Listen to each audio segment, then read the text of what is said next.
Yo mga katropa, magandang araw sa inyong lahat. Nandito na naman tayo sa Kimco San Rafael, Mandurriao, Iloilo for today's vlog. Ito, nire-review nating motor ay itong Kimco TTX 360. Bali, hindi siya 360cc, 300cc siya. Bali, yung name lang na TTX 360, yun yung pangalan ng motor. So, ikutin ulit natin yung motor na to mga katropa. Walk around review natin yung specs, yung engine niya, tsaka yung mga features niya. So mga katropa, samahan niyo ako.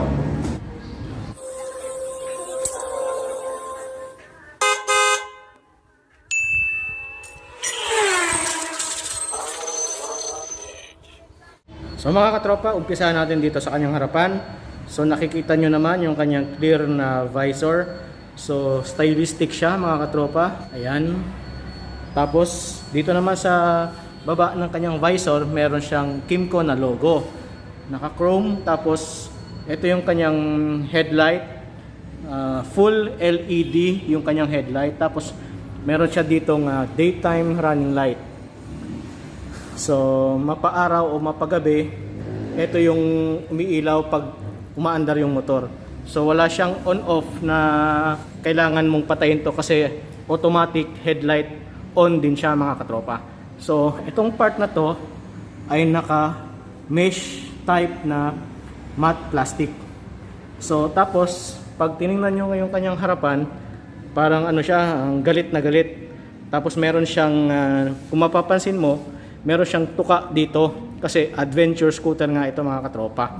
So para siyang kalaban siya ng ADV 350. So kung makita niyo yung side view, yan yung makita niyo. Yan yung pinaka front fender niya.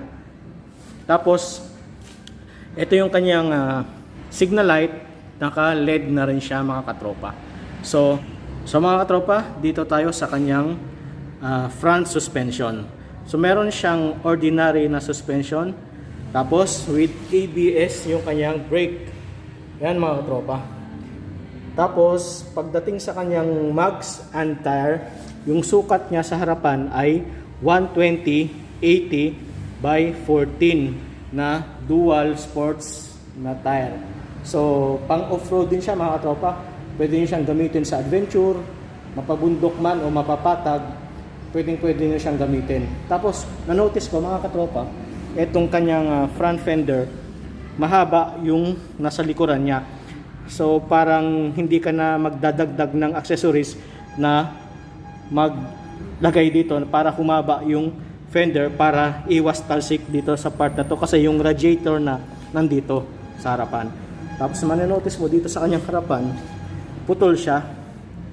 Hindi siya pa ganun kasi dahil nga meron na siyang tuka dyan para magmukha na siyang alam mo naman yung parang BMW na motor. Yan yung kamukha niya. So magtungo naman tayo dito sa tagiliran.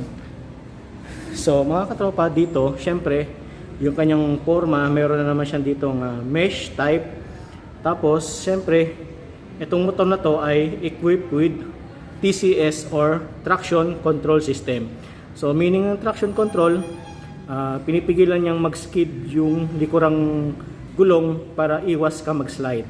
So pinapantay niya yung ikot ng gulong sa likod, sinasabay niya yung ikot ng gulong sa harapan. So iwas skid sa mga basang kalsada.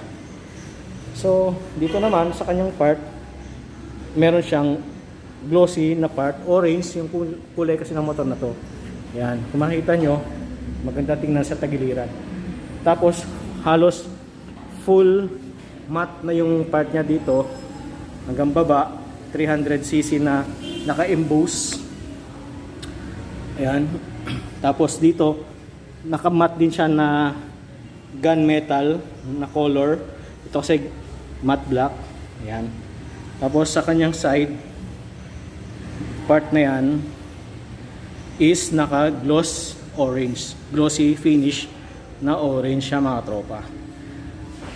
Tapos dito sa kanyang footboard, extended footboard, meron din siyang rubber na anti-slip, makapit dito yung paa mo pagka nagda-drive ka. Tapos extended din siya papunta rito. Yan.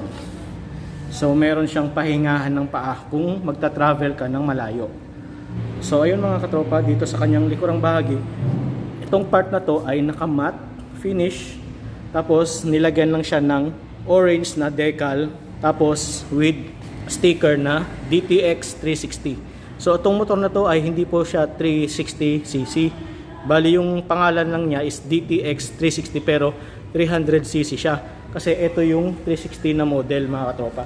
So dito nyo siya malalaman sa unit. Itong unit na to is 350. So ayan mga katropa, pagdating naman sa kanyang engine, meron siyang 300cc. So di ba sa ibang karaniwan na motor, dito nakalagay yung kanyang radiator. So ngayon, wala na, nasa unahan na siya. Pagdating naman dito sa kanyang muffler, meron siyang plastic na muffler protection para iwas paso. Tapos ditong part na to, silver, hanggang doon, plastic na siya. So whole muffler, naka-cover siya ng plastic. So okay na okay kasi hindi mapapaso yung back ride nyo. Tapos dito yung kanyang foot peg para sa back ride. Yan. So mga katropa, magtungo tayo dito sa likurang bahagi ng motor. So meron siyang rear disc brake with anti-lock braking system or ABS. So ayan, nakikita nyo, ABS. Tapos syempre, yung size ng kanyang gulong ay 150 by 70 by 13. So hindi siya 14 katulad nung nasa harapan. So okay lang kasi 150 naman yung lapad ng gulong, packed with dual tires na mga gulong. So dual yung kanyang shock sa likod. So makita nyo, ayan, dalawa yung kanyang shock sa likod. Tapos kung mapapansin nyo, ito yung kanyang tail light. So full LED rin siya mga katropa. So kung makikita nyo, ito yung kanyang signal light. Ito, dalawa. Tapos ito yung kanyang pinaka park light. Kapag umaandar yung motor, automatic na umiilaw to na kulay pula. Kapag tatapak ka naman ng preno, ito yung umiilaw. Dalawa. So ayan. So makikita nyo dito, ito naman yung kanyang plate light. Ayan siya. Ordinary bulb lang siya mga katropa. Tapos ito yung kanyang reflector. So mga katropa, dito naman tayo sa kabilang side ng motor. So ito yung kanyang airbox. Napaka plain lang siya. Wala siyang mga kung ano-ano nakalagay. Tapos ito yung kanyang CVT, yung kanyang panggilid. CVT cover. Meron siyang Kimco na naka-emboss or naka-ukit. So, another foot peg para sa back ride. Maganda siya kasi may rubber siya dito. Tapos, ito yung kanyang side stand. Ayan. Wala siyang kill switch mga katropa. Tapos, foot peg na naman para sa driver. So, mga katropa, dito naman tayo sa kanyang meter panel or pinaka instrumental cluster niya. So full LED siya mga katropa, hindi natin mapapa-andar or ma-on kasi hindi siya naka-activate. So tapos pagdating sa kanyang handlebar, meron siyang DTX na logo dito, kulay orange na glossy finish. Tapos naka-cover yung kanyang handlebar. Tapos dito tayo sa kanyang left side ng kanyang handlebar. So ito yung TCS on off. Ayan. Diyan nyo siya pipindutin. Tapos meron siyang syempre passing light, no? Tapos high and low beam. Tapos ito yung kanyang signal light, left and right. Tapos ito yung kanyang horn. So mga katropa, itong motor na to, kapag bumili kayo, meron na siyang kasamang handguard. Meron siyang kasamang handguard para protection sa inyong kamay. So hindi mo na kailangan bumili ng accessories para dito. So kasama na siya sa pagbili mo ng motor na to. Magtungo tayo sa kabila na handlebar. So meron siyang menu. Yan, menu. Tapos meron din siyang kill switch. Tapos meron siyang electric starter. Tapos ito yung kanyang side mirror, napaka-forma ng kanyang side mirror mga katropa. With Kimco na tatak. Yan. Ang ganda ng kanyang side mirror, di ba? parang BMW yung dating kasi yung Kymco ay partnership din sila ng BMW. So pagdating sa kanyang ignition, ito ay naka-keyless na rin siya mga katropa. Ito yung kanyang ignition switch, rotational siya mga katropa. Para siyang knob ng gasol or washing machine. Joke lang. So pagdating sa kanyang left pocket mga katropa, ayan o, pag pinindot nyo, ayan. So ito yung kanyang bulsa. So ganito siya kalalim, no? Hanggang parang kasya lang yung isang fist ko, pero malapad naman siya. Hindi yata kakasya yung phone kasi mababaw lang. Meron din siyang USB charger. Ayan. So equipped na siya ng USB charger. No need ka na maglagay ng adapter kasi naka ready na yung kanyang USB. So nga pala mga katropa, ito yung kanyang remote ng kanyang keyless. So ilagay natin, balik natin. So pagdating naman sa kanyang right pocket mga katropa, coolant pala siya mga katropa. Dito mo pala malalaman kung nasa full or nasa low yung coolant ng motor na to. So pag binuksan mo pala to, dyan ka maglalagay ng coolant ng motor na to. So okay siya mga katropa kasi hindi siya mahirap maglagay ng coolant. Tsaka malalaman mo na rin dito yung level ng coolant niya.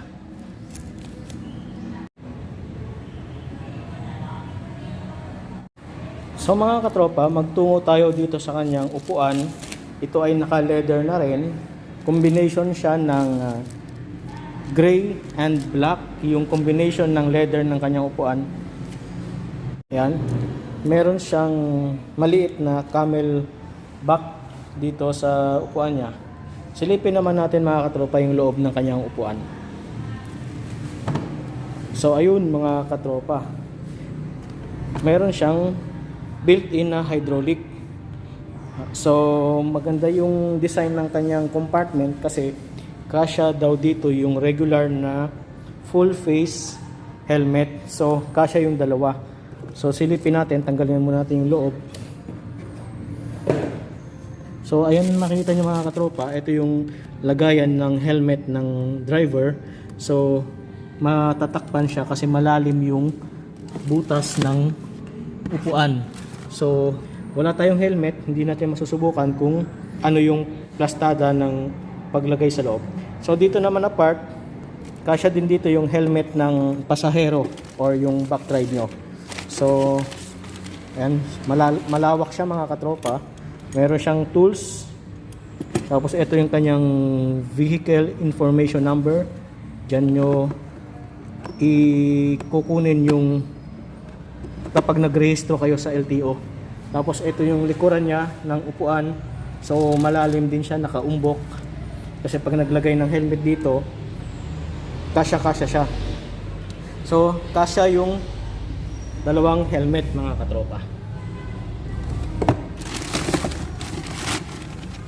So dito mga katropa, ito yung kanyang handle grab or grab bar. Dito hahawak yung passenger nyo or pwede kayong maglagay ng extended na lagayan ng top box. So ayan. Kasi pang touring yung motor na to. Kaya maraming accessories na pwedeng bilhin para pumogi lalo ito. Nga pala mga katropa, ito na notice ko din, oh. Maganda yung pagkakalagay ng rubber dito para hindi mabasa yung gamit nyo sa loob, lalo na pag nagwa-washing. Pulido yung pagkakalagay ng rubber. So kapag tinakpan ang compartment, so talagang tagong-tago siya. Ayan, natatakpan siya sa loob, hindi siya mababasa ng tubig. So ayun mga katropa, na ikot na natin yung buong motor. So subukan naman natin yung kanyang driving position, kung ano nga ba yung itsura ng katawan ko kapag sinasakyan ko yung motor na to. So kapag naka-center stand kasi, ganito yung nangyayari sa driving position. Nakatungtong yung paa ko dito, tapos ito yung kanyang extended na footboard. So hindi siya nakakangalay every time na mag-travel ka ng malayo.